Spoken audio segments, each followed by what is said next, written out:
Right, so with the bearing on, we're ready to assemble this unit. I'm going to get a flashlight out, torch, just put it on the inside of your box, like so. I'll move that to one side,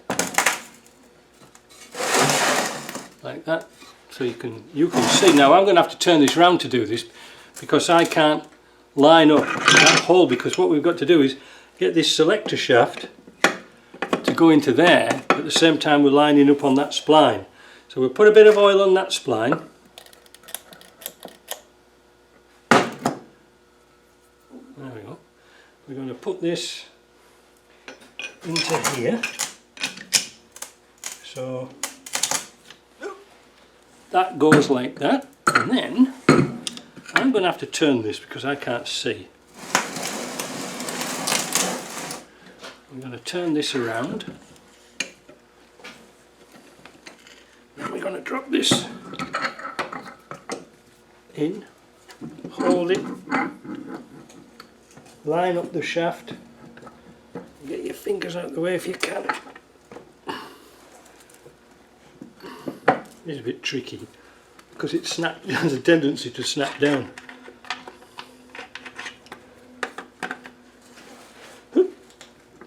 And it's heavy. It's a heavy thing to get in.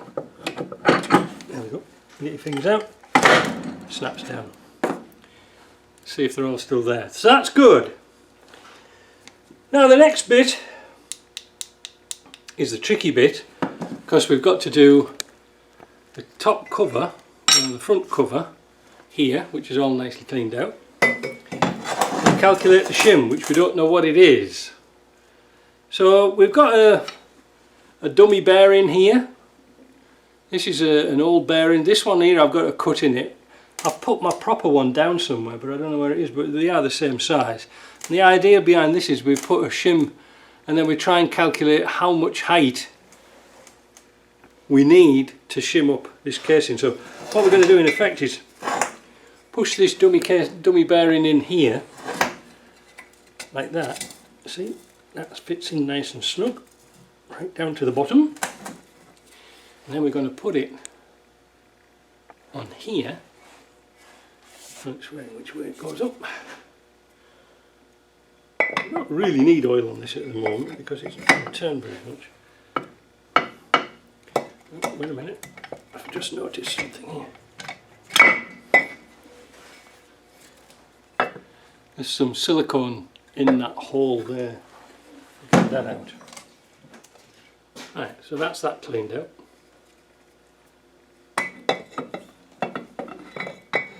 So line that up. There we go, it should drop down. And then we're just going to put a couple of bolts in, about four bolts. And again, there's no shims on this yet. 4 bolts. That's all it needs. We're not torquing these down yet. Just give them a little nip. Because what we're going to do now is set up our dial gauge. We're going to measure the height of this pinion, this differential. Right, so what we're going to do is going to put that shaft, the output shaft, in there like that. And then, with a bit of luck, our dial gauge should screw into here. I need a ball. There we go. Going to pop a ball on top of there. Turn this on. Set it to 0.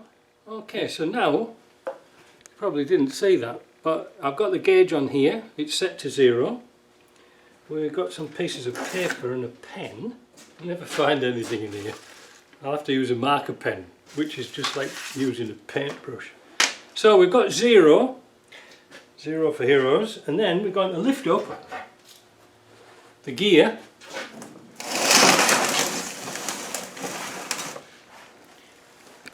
here, in there.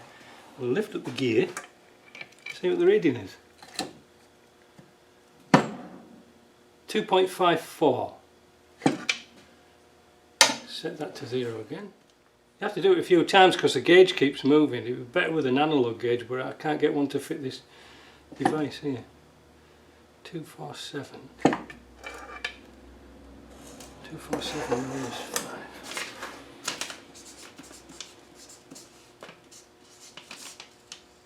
So it's minus 5 now, we have to add 5. So well, actually we need 247.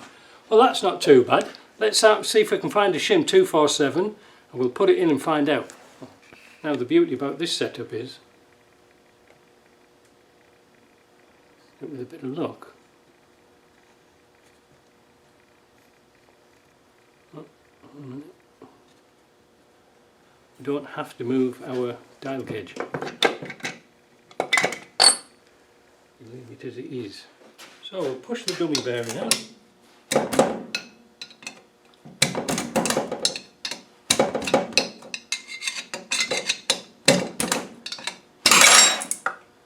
And we'll fit the shim. So this will give us a rough ballpark of where we want to be. Just make sure when you put this in there's no burrs but where it's been taken out before. That's a nice one.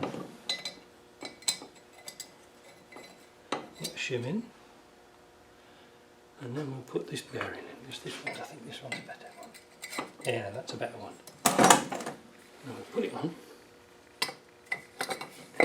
Oh, I'd say it's a better one. It's dropped on.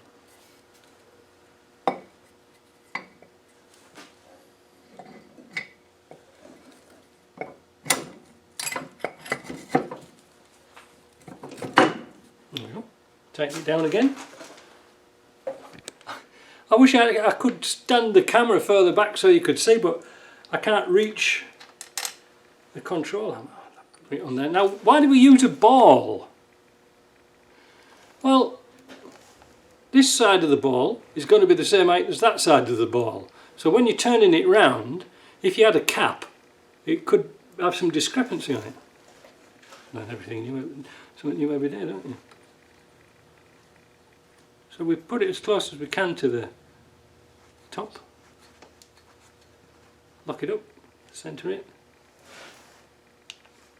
Oh, look, you see that's the thing with this, it moves too much.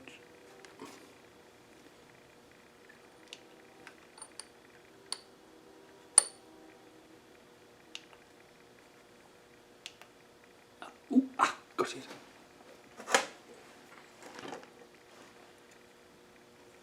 Now that doesn't move.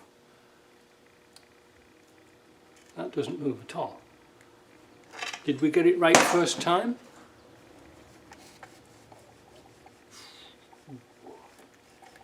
Oh, that feels nice. That feels good.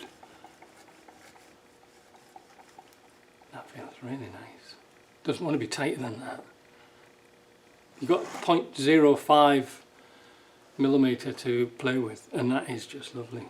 So I think we got it right first time. I'm going to take that out. But what I was going to say was, I know we got a packet of shims, but that was sort of just in case we needed them. And fortunately for the intermediate, we used the old shim because we were using the old gear, so everything worked out nice.